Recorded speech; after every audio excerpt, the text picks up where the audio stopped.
What's up, guys? Welcome back to Mike McCord Fitness. Today we're going to be talking about 4 mistakes that noobs make when training.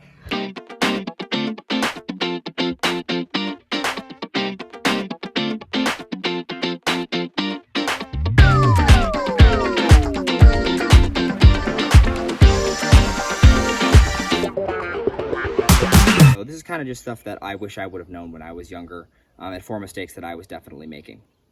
Mistake number 1 is that you're not switching it up enough. And by this, I mean, just don't get too ingrained in one thought process as far as your training goes. If you are sticking to just hypertrophy, maybe think about switching it up and doing some strength training and focusing on getting some better numbers. If you are just focusing on strength training and maybe you played football in high school, all you're used to is putting up numbers, maybe think about squeezing the muscle, getting a little bit more mind-muscle connection in there. Just remember to always be switching it up and always trying to learn new things. Point number 2 would be not being consistent enough with your diet.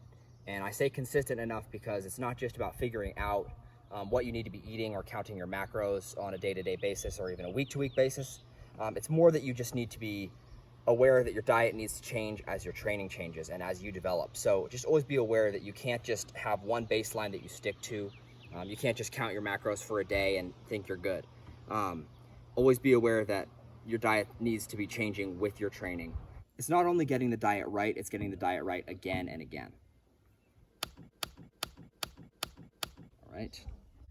Training mistake number 3 is not taking your rest and recovery seriously. Rest I've talked about already in another video. It's very important to be getting ample sleep and taking your time off and not overtraining. But as well, you need to be thinking about maybe getting into chiropractor or doing massage therapy or cupping therapy, maybe taking ice baths. I mean, these are things that are essential to you doing well as a bodybuilder or as a weightlifter in any way. Recovery is just as important as tearing the muscles down, if not more. Point number 4, the final point, is taking people's opinions too seriously.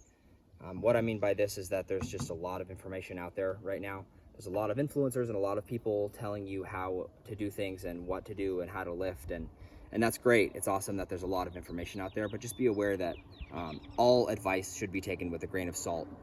You should always be trying to learn new things from new people. You should have a huge portfolio of people that you listen to, and always be aware that you can learn new things and get better. You can always get better. Just always keep that in mind. There's no one person that knows all the tricks. You should be listening to multiple different people and employing multiple different training strategies. Always expect to continue learning and keep getting better. Thank you all for watching the video. Feel free to hop down into the comments section with any questions or comments that you might have. As always, I post every Friday, and I'm excited to see you all next week.